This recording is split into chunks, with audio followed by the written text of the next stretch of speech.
Welcome to the Week 14 edition of the Chop and Birds Weekly NFL Podcast. I am your only host for today, poor Chop, flying solo. Well, I say I'm flying solo, but pigs don't fly.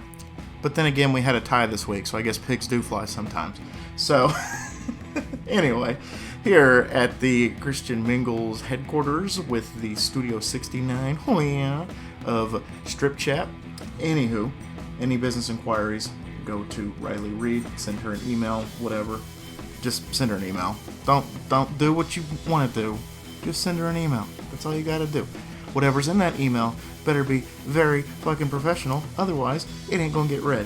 Anyway, so just go ahead and update you guys on the standings, which at this point I don't know. Chris and I are gonna go back and forth, but the standings right now are me sitting at 120 wins to 73 losses. Chris is at 116 wins to 77 losses. And Michael is at 111 wins to 82 losses. So it's getting pretty tight. Get it right, get it tight. And so, I don't know. I could run away this week. I haven't really looked at Chris's picks, but I will definitely update you guys, obviously, how many differences there are for this week. So, the main topic that I want to talk about with you guys is, I can't pronounce his last name, Matt Azari? I think it is Azarza. Matt Azarza. Good God. You know, I can't even pronounce words. Words are hard, guys. English, it's a hell of a drug. But, anyway, you guys don't know who I'm talking about. He was the guy that was drafted by the Buffalo Bills. He's a punter. And the Buffalo Bills, to my knowledge, knew that there might be some legal action coming down the pipeline. And then the legal action happened. And the Buffalo Bills just cut bait and let him go. They're like, oh, well, we've decided to go different ways with this kid. You know, our differences, you know, blah, blah, blah. We need to go to a more professional, more, I guess, better trajectory with him not being on the team. It's, you know, some, you know, PR bullshit. But anyway, so the big thing with him was back when he was in college at San Diego State, he allegedly participated in a gang rape of a 17-year-old girl. So I don't know the full details. I do have an article brought up here on NBC Sports written by Mike Florio, who is the GOAT, in my opinion, when it comes to analysis. So the headline is, no charges will be filed against Matt Araiza. You guys know what I'm talking about. So former Bills punter was cut by the team once accusations of rape came into light. Will not face charges for the October 2021 incident.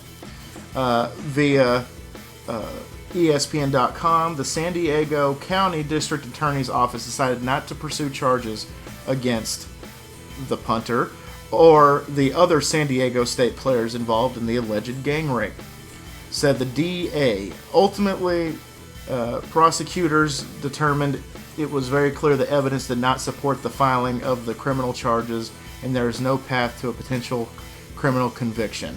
Prosecutors can only file charges when they're ethically believed that they can be proven beyond a reasonable doubt. End quote. That's a high-minded way of saying prosecutors hate to lose, and they do. The bar for a conviction is very high. If they don't believe they can surpass it, they exercise their discretion to not pursue criminal charges. Attorney Dan Gillian, who represented the alleged victim, seemed to expect that outcome. I'm not surprised, Gillian said via a Tom Graham at theathletic.com. Quote, the police rarely pay much attention to the cases where the victim is intoxicated. Here, the police made it clear in January of 22 that they weren't interested in the case. They made that very clear by ghosting my client and keeping her in the dark. It was only the media attention that caused the police to commence a dog and pony show long enough for them to say that they conducted a thorough investigation. The civil case against the punter continues. The standard of proof in the setting is much, much lower. Basically, it's a 51-49 evidential balance. Ugh, that's not good. Because the incident allegedly happened before he was drafted by the Bills in April of 22, he would be subjected to no discipline regardless of the outcome of the civil case. He could be signed by another team at any time, and maybe a team will give him the opportunity now that the cloud of potential criminal liability has evaporated. The question is whether the talent justifies the PR hit, especially in light of the position that he plays. And yes, teams will definitely engage in this analysis as they decide whether to sign him or not. So, first of all, my stance about it is maybe my dude was wrong place, wrong time. The girl was intoxicated. I mean, I just don't know, but you shouldn't be there to begin with, especially if something like that, even if it's none of the guys were charged with it. None of them were. Still, if you're accused of something like that, it's either one of two things. One, it actually happened, and they can't prove that it happened. Or two, this has happened before, especially when a athlete gets, a big pay boost going from $0 in college eating ramen noodles to making millions of dollars eating lobster and caviar for every meal if they want to. Some people see dollar signs, so that could be a potential thing. It's either one or the other. It's a coin flip usually. It actually happened, which, I mean, if something like this, as egregious as that, was actually brought up, then it probably did. Where there's smoke, there's fire. Just like with Deshaun Watson. If over 30 women said that you whipped your dick out and started masturbating during a massage session, it probably fucking happened. So, we don't know at this point. And apparently the charges were dropped, and even the lawyer of the girl that was suing, or that was, the victim, even he was like, I'm not surprised that this happened. If it weren't for the media, this would have been swept under the rug, which is unfortunate. But regardless, so we'll see if there's any developing stories with that. I'll keep y'all updated on that. But that's the main story that I really want to talk to you guys about. Thought that was a little bit more important than Baker Mayfield going to the fucking LA Rams. That was the only story that I had. But right before I started recording, this popped up on my phone, on my newsfeed. So that's definitely something that I thought was a little more important than a quarterback that I actually like going to a team that I actually don't really care for. So, the biggest installment of What the fuck happened? So, what the fuck happened with the Commanders-Giants game? This is the first time I think I've ever done a what the fuck happened with a game. Not just a team, but with both combatants. Like, just you end in a tie. First of all, I don't know. If you do know, congratulations. If you don't know, I don't think there should be ties in the NFL. The college rule is way better. It's more efficient, and it definitely, especially with a pro playoff system, if you're like half of a win, which I mean I think they count the losses as like a half, so like 7.5 games, 8.5, whatever. They count that tie as kind of a half. It's an asterisk. So if there's a team out there that needs to go, well, with the new format, 9-8 to make the playoffs, and they are 9-1, obviously that their goose is cooked. They're fucked. They're not getting into the playoffs if they need that half of a game. If they need that one game to determine. I don't think there should be ties. But anyway, so the Commanders and the Giants. Take a look at some of their stats here. The stats are not that bad, actually. Passing yards, total yards, the Commanders had 411, the Giants had 316. 246 passing yards for the Commanders, 182 for the Giants, 165 for the Commanders, and rushing, 134. They pretty much broke even with yards per play. They averaged the Commanders 5 and the Giants 4.9. The Commanders had 6 more first downs. They had a lesser third down efficiency. Their fourth down efficiency, they were 1 for 1 versus 0 to 0 for the Giants. 82 total plays ran for the Washington Commanders, 65 for the Giants. 5 sacks allowed to 4, 6 punts to 7 punts, 7 penalties for 55 yards for Washington, 4 for 34 for the Giants. 1 fumble lost each, no interceptions by Heineke or Daniel Jones, and the time of possession, 41 minutes for Washington, rounded up 29 minutes for the Giants, and stalemate, tie. That shouldn't happen. Daniel Jones had 200 yards for 1 touchdown, and Tyler Heineke had 275 yards for 2 touchdowns. So if I'm looking at these stats, if you didn't tell me the score of the game, I would have told you that the Commanders won, and they probably should have. The Giants did miss a game-winning field goal, I believe, so that really screwed them up. Taking a look at their kicker, Brightwell for the Giants. I looked at the wrong one. Kicking, Graham Gano, 2 for 3, 48 yards, and was his long. 48 yard was his longest. The Commanders, their Sly, 2 for 3, also 42 yards was his long. So. Yeah, whatever. Sometimes, they say that, tying is like kissing your sister. This one is definitely like kissing your sister that is, probably say like a butterface. But this looks terrible. That was a terrible little matchup. So what the fuck happened with that is the main question for you guys. Okay. Moving on to the team I think that needs to panic. Time to spread the word, and the word is panic. That would belong to the Baltimore Ravens. Their quarterback, as you well know, running back if you ask some other people, Lamar Jackson went out with an injury, and he did not come back. He is day-to-day. It's not season-ending, but it is definitely one that needs to be looked at. But the Ravens, if they were looking for any shot at the playoffs, it might be dwindling away, but more on that in a minute because I do have a thing about their backup quarterback situation. But the Ravens losing Lamar Jackson is a huge blow. Probably might be a little worse than the Giants losing Garoppolo, in my opinion. But that remains to be seen. I don't have a crystal ball. Otherwise, I would have won the goddamn lottery last night, which I did not. Damn it.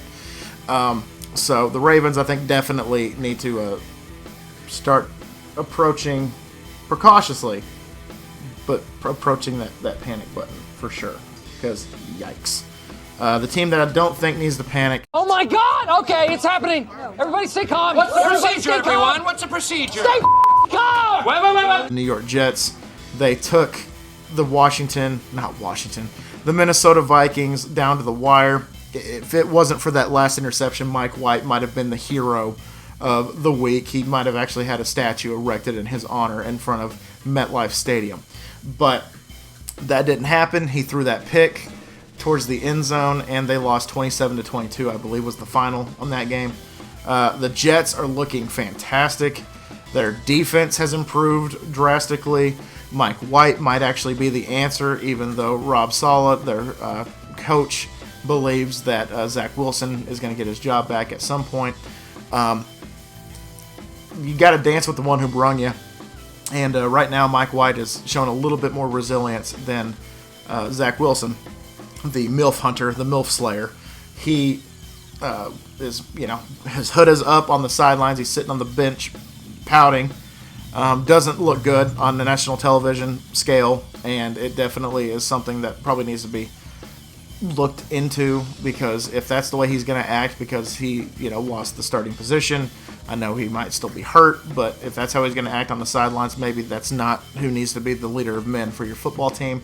And Mike White just went out there and took freaking Minnesota, which is probably a top 5 team, very, very high chance that they can make a run in the playoffs.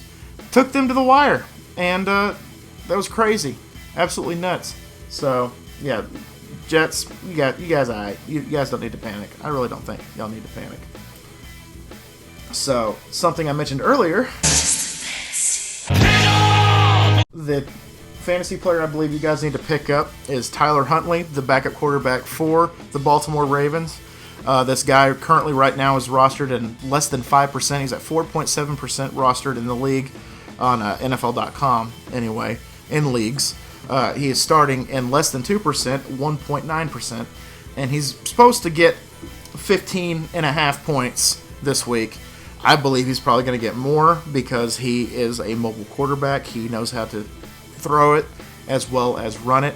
A lot of people, like when they cut Chase McSorley a little while ago, a couple of years ago actually, they were saying that they cut him because their backup quarterback is a Lamar Jackson clone. They look the same, their stats are kind of the same, their mobility and their mechanics are all kind of the same.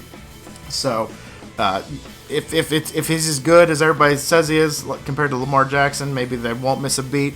So maybe I shouldn't have put them as a panic. Maybe I should have put the 49ers as a panic. But with Jimmy G being out for the year and Mr. Irrelevant Brock Purdy having to start. But anyway, we'll see what happens. Tyler Huntley, go pick him up, especially if you guys are trying to make a playoff push. Go pick him up because he can take it with his legs as well as throw it. All right, since Chris is not here, we will skip the parlay and the Titan talk and go straight to the Cowboys. So how about them motherfucking that game? That game both added and took away years off my life, and my cat decided to climb on the fucking desk because he's an asshole. But the Cowboys and the Colts were neck and neck for the longest time throughout that game, and then the floodgates opened that fourth quarter. So read you guys some of the stat lines here. So the final score it's very deceiving. It looks good on paper, but if you actually watch the game, you're kind of like, how the fuck do we score that many points? Because if you take a look at this, okay, total yards, 309 for the Colts to 385 for the Cowboys. So the numbers I give you is going to be Colts first, Cowboys second. Passing, 203, 165. 165 yards is how much Dak threw. 106 rushing yards to 220 rushing yards. The Colts averaged 4.4 yards per play, us 5.9. 18 first downs, 23. 4 for 13 on third downs. We were 7 for 13 on third downs, so that actually helped. And they were 3 for 3 on fourth downs. We were 1 for 1, so we'll call it a draw. 70 plays total to 65. They allowed 3 sacks to 1 sack for us. We punted 4 times. They punted 3 times. 6 penalties for 88 yards. 3 penalties for 43 yards. We actually didn't have that many penalties this week, so that might be another reason that we won, because we're one of the most penalized teams in the league. So only 3. I didn't know it was that minuscule. That's ridiculous. The Colts did lose 2 fumbles. We didn't lose any fumbles. They threw 3 interceptions. We threw 1. They held onto the ball. The Colts 31 minutes 19 seconds. We had it for 28-41. Dak Prescott didn't have to throw much. 170 yards is how much he threw. 3 touchdowns, 1 interception. Those 3 touchdowns were 1 to CeeDee Lamb and 2 to Michael Gallup. Tony Pollard had 2 touchdowns, 12 for 91. Zeke was 17 for 77, 1 touchdown. And Malik Davis, our backup running back, rookie from Florida, 3 for 29, 1 touchdown. Dude almost averaged 10 yards a carry. Sack-wise, we had 1 from Donovan Wilson, the Aggie. Whoop! We had another one from Osa Digizua. Another one from Anthony Barr that he just literally just hut, and then there he was. Freaking Matt Ryan didn't even have time to blink. 2 interceptions for Deron Bland. Oh my God, that guy's going to be a monster. And Malik Hooker, who is a former Colt that apparently had some hard feelings with the Colts when they let him go, he had 1 interception as well. So Deron Bland might be one of those guys that y'all need to start listening for his name, because the dude is a monster. We got him out of Fresno State, 23 years old, and just I don't see any reason why that this guy's not going to be good. He's had 3 interceptions this season already, and like I said, he's just a baby. He's just a little guy, and he looks fan-freaking-tastic. But regardless, we're keeping pace with the Eagles in that division. There have been debates all week about Cowboys or Eagles or Cowboys, which one's better, which one's going to win the East, who's going to win it, who's going to get the wild card. That, like I've said, that's not for me to determine. That remains to be seen, and we'll see what happens with that go-round. But until then, the Eagles, I think, are the most balanced team, offense and defense, but I think the Cowboys are the most talented. So, what's better, consistency or talent? You let me know. You be the judge. So, there we go. Gonna go straight into the next topic, which I bet you guys know. I bet y'all know what question I'm gonna ask y'all. And that question is, Coke or Pepsi? We really gotta talk about this. This is a very important discussion that I think needs to happen on this podcast. So, let me know. Let me know. Coke or Pepsi? No, I'm just kidding. That question is, who you got? So, we take a look here at the games for the week. We have Thursday night football, the Las Vegas Raiders versus the LA Rams. I am, even with Baker Mayfield, I'm going to take the Raiders this week. The Raiders, I think, are the better team. They've really started showing up as of late, which is kind of ridiculous to think about. Chris is also picking the Raiders.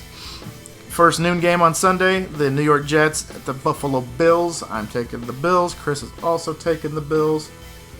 The Cleveland Browns at the Cincinnati Bengals, the battle for Ohio. I'm going to go with Houday, the Bengals. Chris is also going with the Bengals.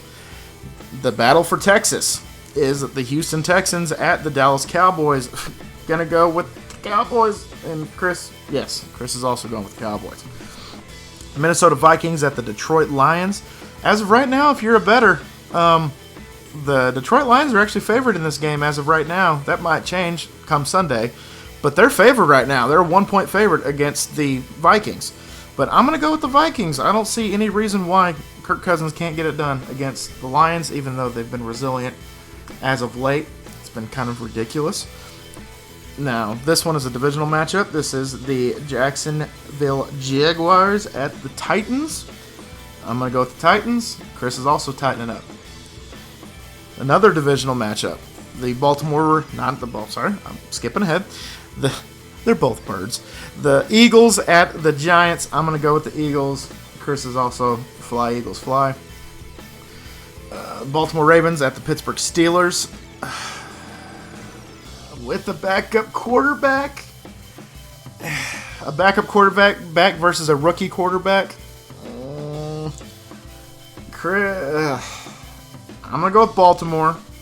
Chris is picking the Steelers. So, there we go. That's our first difference of the week. 3:05 game. Chiefs at Broncos. Going with Chiefs Kingdom as well as Chris, because the Broncos are a dumpster fire that's been put out with piss and gasoline. That's all I got to say about that. Tampa Bay Buccaneers at the 49ers. The 49ers with Mr. Irrelevant versus the GOAT in Tom Brady. Yeah, I'm not picking against the GOAT, even though the Niners are favored. Let's go ahead and go with the GOAT. He had that amazing fourth quarter comeback against the Saints last week. So maybe we'll get more of that. But this is a very shaky pick, but I'm going to also go with the Bucs. Carolina Panthers at the Seahawks. Give me the Seahawks. Chris is also picking the Seahawks. And the Sunday Night Football on NBC. The Dolphins at the Chargers. I'm picking the Dolphins. Chris is also picking the Dolphins. The 7:15 Monday Night Football. Don't know why I'm telling you guys the fucking time, because there's only one game on Monday. The New England Patriots at the Arizona Cardinals. Modern Warfare is still out, as far as I know. It hasn't been pulled off the shelves or anything like that. But I'm going to pick the Patriots, and Chris is picking the Cardinals. So we have 2 games different this week. So Chris might catch up. I might go further. We might tie, but we'll just see what happens. So I'm going to go ahead and lock in those picks, and I hope that Chris's picks get locked in too. Because that app has been kind of fucking him over lately. But anyway, guys, thank you all so much once again for dropping by. Hope you guys enjoyed it, and hope you guys are going to have a great week. And always remember my little piglets. Colin Porkchop loves y'all the mostest. Y'all take it easy, guys. Make good choices, and especially in the goddamn pick'em. Bye, guys.